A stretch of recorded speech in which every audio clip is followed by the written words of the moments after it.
부활의 큰 기쁨을 회복하는 그런 시간들이 되어지기를 원합니다. 오늘은 이제 부활주일 전 고난주일입니다. 고난주일인데, 고난주일의 첫 번째는 예수님께서 십자가에 죽으시기 위해서 예루살렘에 입성하는 것이 첫 번째입니다. 그래서 오늘 마태복음 21장 1절부터 9절을 통해서 예수님의 예루살렘 입성에 대해서 함께 은혜를 나누길 원합니다. 우리 1절부터 9절을 함께 읽겠습니다. 저희가 예루살렘에 가까이 와서 감람산 벳박에 이르렀을 때에 예수께서 두 제자를 보내시며 이르시되 너희 맞은편 마을로 가라. 곧 매인 나귀와 나귀 새끼가 함께 있는 것을 보리니 부러 내게로 끌고 오너라. 만일 누가 무슨 말을 하거든 주가 쓰시겠다 하라. 그리하면 즉시 보내리라 하시니 이는 선지자로 하신 말씀을 이루려 하심이라. 일러서되 시온 딸에게 이르시기를 내 왕이 내게 임하나니 그는 겸손하여 나귀 곧 멍에 매는 짐승의 새끼를 탔도다 하라 하였느니라. 제자들이 가서 예수의 명하신 대로 하여 나귀와 나귀 새끼를 끌고 와서 자기들의 겉옷을 그 위에 얹음에 예수께서 그 위에 타시니 무리의 대부분은 그 겉옷을 길에 펴며 다른 이는 나무가지를 베어 길에 펴고 앞에서 가고 뒤에서 따르는 무리가 소리질러 가로되 호산나 다윗의 자손이여 찬송하리로다. 주의 이름으로 오시는 이여 가장 높은 곳에서 호산나 하더라. 아멘. 오늘 21장 1절에 보면 예루살렘에 가까이 와서라고 하십니다. 이제 드디어 예수님께서 사역의 모든 마무리를 짓기 위해서, 공생의 사역을 마치기 위해서 예루살렘에 가까이 오시는 것을 봅니다. 예루살렘에 입성하는 것은 어떤 사역을 하거나 복음 전파를 위해서 오시는 것이 아니라 하나님의 어린 양으로서 고난받으시고 자신을 내어주시고 십자가에 못 박혀 죽으시기까지 의도적으로 예루살렘에 들어가시는 겁니다. 그래서 예수님의 예루살렘 입성 장면을 살펴보면서 예루살렘 입성이 주는 영적인 교훈을 함께 살펴보기를 원합니다. 첫 번째는 예수님은 신성과 주권을 가지신 왕으로 입성하십니다. 예수님은 하나님의 아들로서 모든 능력과 권세를 가지신 분으로 예루살렘에 들어가십니다. 그런데 2절 3절에 보면 두 제자에게 이르십니다. 맞은편 마을로 가서 나귀와 나귀 새끼를 끌어오라는 것입니다. 누가 뭐라고 하면 주가 쓰시겠다 하라 라고 하면서 보냅니다. 지금 제자들의 마음도 많이 들떠 있습니다. 정치적인 메시아로 이제 자신들을 로마에서 구원해 줄 큰 기대를 갖습니다. 그런데 예수님께서 가장 비천한 나귀를 타신다는 것이 이해가 되지 않을 수 있습니다. 그런데도 불구하고 제자들의 모습은 순종하여 나귀와 나귀 새끼를 찾아오는 것을 봅니다. 이 과정을 보면 모든 신성, 주님은 신성을 가지신 분으로 무엇이든지 알고 계시며 무엇이든지 행하실 수 있는 분이십니다. 맞은편 마을에 나귀와 나귀 새끼가 있는 것까지 아시고 그것을 풀어오라고 말씀하실 정도로 예수님은 놀라운 능력을 가지신 분이십니다. 거기에 대하는 제자들은 순종으로 예수님의 말씀을 이루어 드리는 것을 봅니다. 기독교의 역사는 내 이치에 맞지 않고 우리의 환경에 맞지 않는다 할지라도 하나님의 말씀을 귀하게 여깁니다. 그래서 장로교 창시자인 칼빈은 그렇게 말합니다. 성경이 말하는 데까지 말하고 성경이 멈추는 데서 멈추라는 거예요. 가감하지 말라는 겁니다. 시대가 몇천 년이 흘러서도 하나님의 말씀은 지금까지 하나도 이루어지지 않은 것이 없습니다. 이제 예수님의 재림의 사건만 남아있을 뿐입니다. 끊임없이 예수님은 예수님의 제자들이 세워지기를 원하셨어요. 지난주에 말씀드린 것처럼 예수님을 따르려면 어떤 자세를 가져야 하는가? 교인은 많은데 진정한 예수님의 제자, 끝까지 예수님을 쫓을 수 있는 사람은 과연 얼마나 되는가?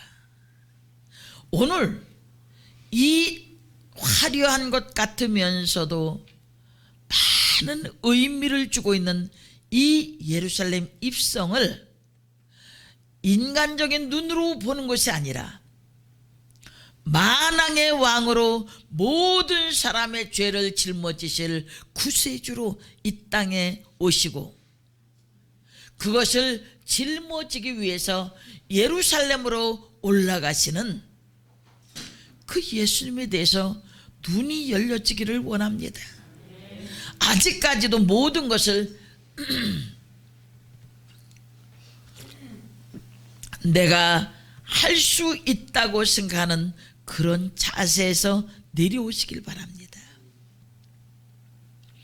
날마다 나는 내려놓고 예수님이 내 안에 주인이 되심으로 우리의 심령이 새로워지기를 원합니다. 저는 요즘 며칠 동안을 잠을 못 잤습니다.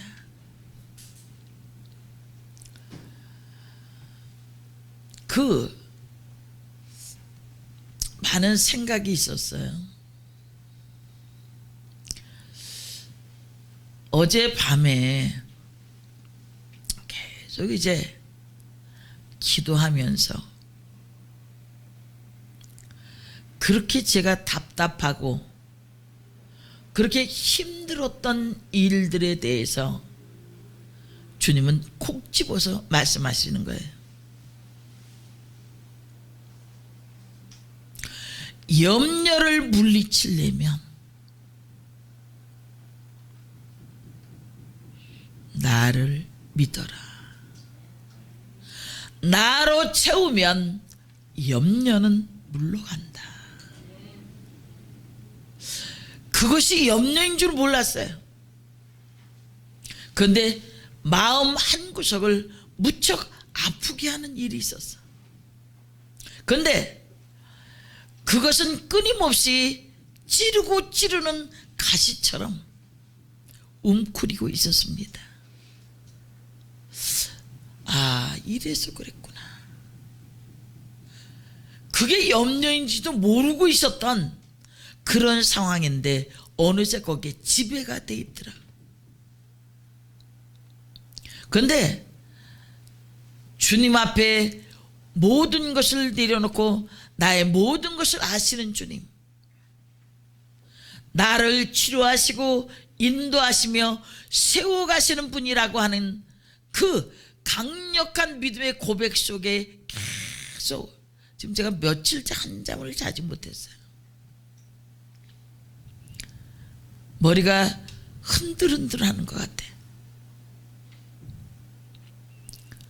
주님은 나의 주님이시고 나의 전부시고 생명이시고 나를 인도하시는 분이라고 하는 절박한 고백을 하면서 계속 매달릴 때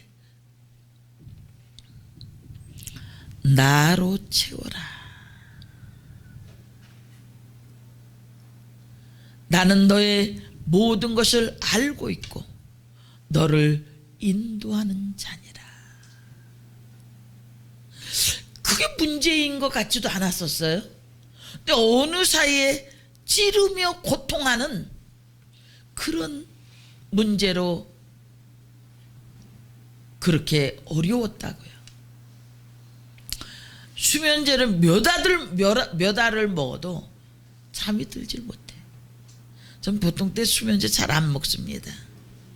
어쩌다가 정말 그 힘들면 하나를 먹을 정도인데 어제는 요새는 잠을 못 자는 거예요. 그런데 내가 왜 사람의 말을 듣느냐, 왜 환경을 보느냐, 나를 바라보고 나를 믿고 내 말을 쫓아 여기까지 오지 않았느냐, 나로 채우라는 거예요. 그래서 무릎을 꿇지 못하고 반을 의자에다 기대서 주님 깨닫게 해주셔서 감사합니다. 그 깊은 하나님의 은혜가 임하고 나니까 모든 줄들이 끌어지는 것 같아요. 그 상태가 되니까 이제는 기쁨의 희열이 넘쳐도 잠이 안 와.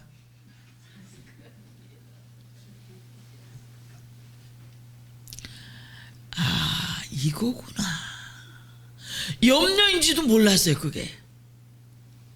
그런데 그렇게 고통하던 일들을 주님이 도우시니까 주님밖에 없어요. 여러분, 끊임없이 주님을 찾는 거예요. 끊임없이 주님께 감사하는 거예요. 그래서 그 새벽에 글을 막 쓰기 시작하는 거예요. 지금까지 어떻게 인도하셨는가. 글을 쓰다 보니까 눈물이 그렇게 쏟아지더라고요. 나의 나된 것은 그리스도의 은혜로라. 여러분, 예루살렘으로 입성하는 그 예수님을 많은 사람들이 환영하지만 조금 후에는 어떻게 변합니까? 바라바는 되어주고 예수를 십자가에 못 박혀서 참혹하게 죽으실 수밖에 없는 그 자리에 동참하는 이들이 있지 않습니까? 저는 이번 고난주간 한 주간 동안 우리의 눈이 벗겨져서 예수를 그저 알기만 한 자가 아니라 주님과 함께 고난받고 주님과 함께 부활의 기쁨을 누릴 수 있는 그런 은혜가 있어지기를 원합니다. 요한계시록을 보면 예수님께 칭찬받은 서머나 교회가 있습니다. 그곳에는 위대한 순교자 폴리캅 감독이라는 분이 계십니다. 이 폴리캅 감독은 서머나 교회의 초대 감독인데 직접 제자들로부터 예수님에 대해서 배운 사람입니다. 이제 그 폴리캅을 회유합니다. 내가 예수를 부인하기만 하면 살려주겠다. 이제 큰 장대다 세워놓고 그 밑에는 나무를 깔아놓고 불을 붙이기만 하면 그곳에 화형으로 죽어갈 수밖에 없는 그런 상황입니다. 근데 그가 했던 유명한 말, 저는 이 말이 제 가슴을 뒤흔듭니다. 주님은 나를 84년 동안 한 번도 떠나지 않으셨는데 내가 어떻게 주님을 부인하겠는가? 여러분, 예수 믿는 그 시간부터 지금까지 예수님이 한 번도 떠나지 않으셨어. 그런데 때로는 내가 나에게 염려가 찾아온지도 모르고, 때로는 나에게 교만이 찾아온지도 모르고, 그 가운데서 그대로 주저앉을 때가 얼마나 많습니까? 나는 너를 한 번도 떠나지 않았는데 나와 함께 하시는 예수님을 여러분은 어떻게 아시겠습니까? 그는 시뻘건 불이 타올라 온몸이 그슬러지고 살타는 냄새가 나도 하늘을 향해서 소망을 가지고 마지막 생명을 다했습니다. 한 번도 나를 버리신 적이 없는 주님, 사람은 뭐라고 해도 나에 대해서 한 번도 실망하지 않으신 주님, 나를 귀하게 여기시는 분, 왜 위축되고 좌절되고 절망합니까? 주님을 믿는 신실한 믿음, 순교자적인 그런 믿음을 가지고 주님을 바라볼 수 있기를 원합니다. 두 번째, 주님은 겸비하고 온유한 평강의 왕으로 입성하십니다. 4절 5절은 스가랴서 9장 9절을 인용한 것입니다. 예수님이 예루살렘에 입성하면서 마차를 탄 것도 아닙니다. 말을 탄 것도 아닙니다. 가장 비천하다고 여기는 나귀 새끼를 타셨어요. 하늘에 속한 왕으로 입성하면서 자신의 온유함과 비하의 상태를 나타내고 있는 겁니다. 이 나귀와 나귀 새끼는 온유와 겸손과 평화를 상징하는 겁니다. 여러분,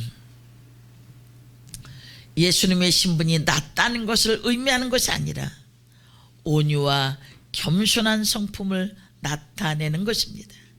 하늘에 속한 왕은 오만한 위엄으로 오지 않으셨습니다. 온순함과 겸손함으로 오셨습니다. 세상의 왕들의 입성과는 달랐다는 것입니다. 여러분, 물어보십시다. 내가 교만해져 있다는 것 알고 계십니까? 예수님 없이도 살 수 있고, 말은 번드르르하게 내가 예수에 대해서 얘기하지만 예수님이 이루어 놓으신 모든 것을 자기 것으로 이용하려고 하는 교만함이 없냐, 그런 말이에요.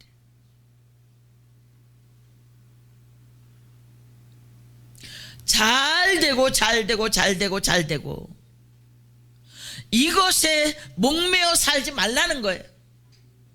오늘 어떻게 될지 모르고 내일 어떻게 될지 모르는 거예요.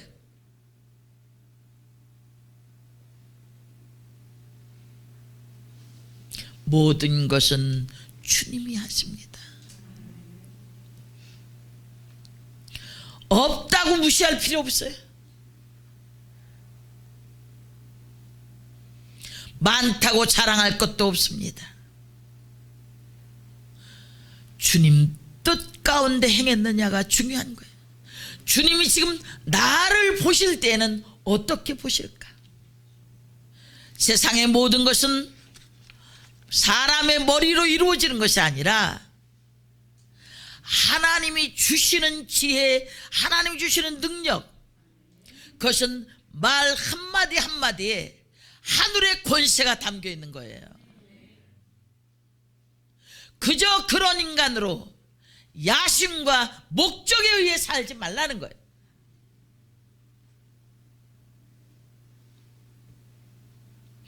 그리 아니하실지라도, 그리 아니하실지라도.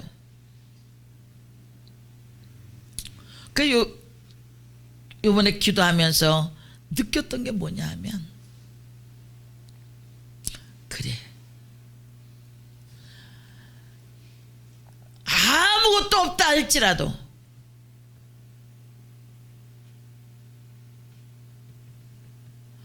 아무에게도 내가 인정받지 못한다 할지라도 주님만이 나를 인정하신다면, 지금까지 한 번도 아니다 라고 한 적이 없는 그 주님을 위해서 마지막 생명을 버리는 것이 최고의 영광이구나. 무엇을 위해서 할 것입니까? 부자로 잘만 사는 것이 영광입니까?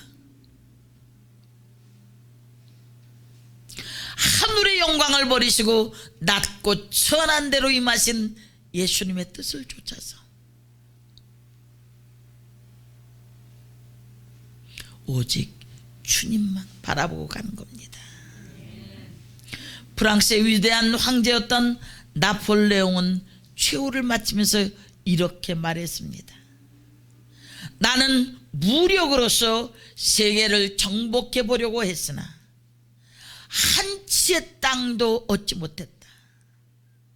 십자가에 죽어간 예수는 벌써 세계를 다 지배하고 있구나. 내가 죽으면 내가 가지고 있는 모든 것이 다 네 것이 되겠습니까?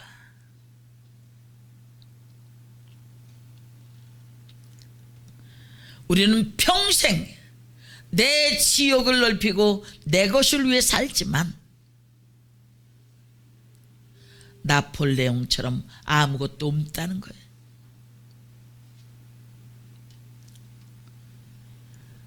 이 종려주일 고난주간에 겸손함은 뭐냐 하면 나보다 주님을 앞세우는 거예요. 주님이 나의 전부입니다라고 고백하면서 주님의 뜻을 기다리는 겁니다. 불나방처럼 불을 향해 달려드는 것이 아니라 비우고 비울수록 주님이 채워집니다. 진정한 겸손의 사람이 되십시오. 온유한 자가 되십시오. 내 목소리에 힘을 실어 남을 지배하려고 하지 마시고 주님이 보시는 눈, 그 눈을 가지고 영적 질서를 바로 깨달아 가십시오. 손해 보는 것 같아도 만왕의 왕이신 그분께서 알고 계시고 인정해 주십니다. 마지막 세 번째는 주님은 열렬한 환영을 받으시는 왕으로 입성하셨습니다. 제자들이 겉옷을 깝니다. 또 많은 무리들이 주님이 가시는 길에 겉옷을 깝니다. 이 겉옷은 그들의 재산 목록 1호입니다. 밤에는 덮을 것으로, 낮에는 입는 것으로. 그런데 예수님을 위해서 존귀하게 여기고 자신의 재산 목록 하나를 기꺼이 내어놓는 이들의 헌신입니다.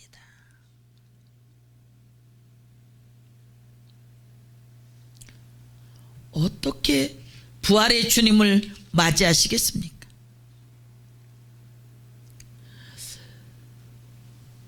작년에 씨앗 헌금을 했습니다. 주님은 침묵하고 계신 것이 아니야. 그 어려운 가운데도 씨앗을 심었던 이들의 씨가 자라고 있다는 거예요. 주님이 기억하시고 돌보시겠다는 거예요. 어떤 사람들은 비웃을 수도 있습니다. 뭐 그런 거라나. 안 해도 살 수 있는 사람이 있어요. 여러분, 부활의 주님을 만나기 위해서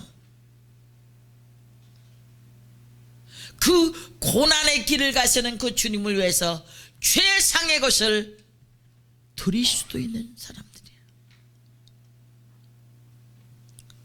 우리는 어떤 모습으로 주님을 만날 수 있습니까?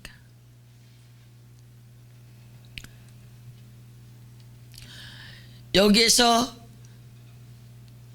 종려나무 가지를 흔들고 바닥에다 깔고 하는 이들의 모습. 이 종려나무는 두 가지 큰 뜻을 가지고 있습니다. 종려나무는 보통 승리의 상징으로 왕이 지나가는 길에 펴놓거나 그것을 들고 흔들었습니다. 이게 승리를 상징해요. 또 종려나무는 생명의 풍성한 산출을 누리는 만족을 의미합니다. 무슨 말이냐면 풍성한 생명을 상징하는 거예요. 예수님은 승리자요 생명을 주신 왕으로서 인식하고 그 종려나무 가지를 흔드는 겁니다. 오늘 우리가 흔들 것은 무엇입니까? 주님의 입성에 우리가 흔들어야 할 종려가지는 어떤 것이고, 우리가 주님이 오시는 길을 예비하는 데 깔아야 할 것은 어떤 것이냐, 그런 말이에요. 믿음으로 부활의 주님을 만나실 수 있기를 원합니다. 9절에 보니까 그들이 한 말이 있습니다. 호산나, 지금 구원하소서라는 히브리어입니다. 다윗의 자손이라고 하는 것은 왕으로 오신 예수님을 칭하는 것입니다. 무리들은 하늘에 속한 왕을 열렬히 환영하는 겁니다. 이후에 기가 막힌 그 사투를 벌이며 십자가에 달리신 예수님, 온 인류의 죄를 대속하기 위해서 십자가에 달리시기 위해서 예루살렘에 입성하시는 이 예수님을 우리는 어떻게 고백하며 어떤 모습으로 맞이할 수 있습니까? 우리는 고백을 가지고 주님을 만나길 원합니다. 신성과 주권을 가지신 하나님의 아들로 섬기십시오. 그리고 나는 그 주님을 위해서 무엇을 드릴 수 있을까? 종려나무 가지를 흔들면서 주님만이 생명을 주신 분이요 우리의 승리라고 하는 그런 기쁨으로 흔들 수 있습니까? 여러분, 예수님만이 우리의 유일한 구원자시며 우리를 축복하시는 분이십니다. 헛된 것에 빠져있지 마십시오. 잠시 있다가 없어지는 것에 생명을 걸지 마시고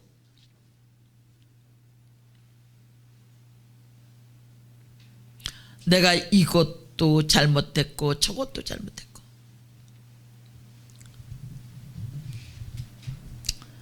어떤 분이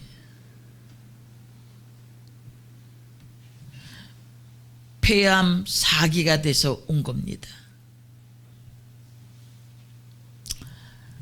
10년 동안 그는 예수님 저는 죽을 죄를 지었습니다. 저는 예수 믿을 자격이 없습니다. 교회만 오면 울부짖는 거예요. 어떤 책에서 읽은 얘기예요. 그때 그 목사님이 당신은 암에 걸릴 증상입니다 그러더래요. 어떻게 했습니까? 예수님 우리의 죄를 다 용서해 주셨어. 기억지도 아니하셔. 뭘 하면 돼?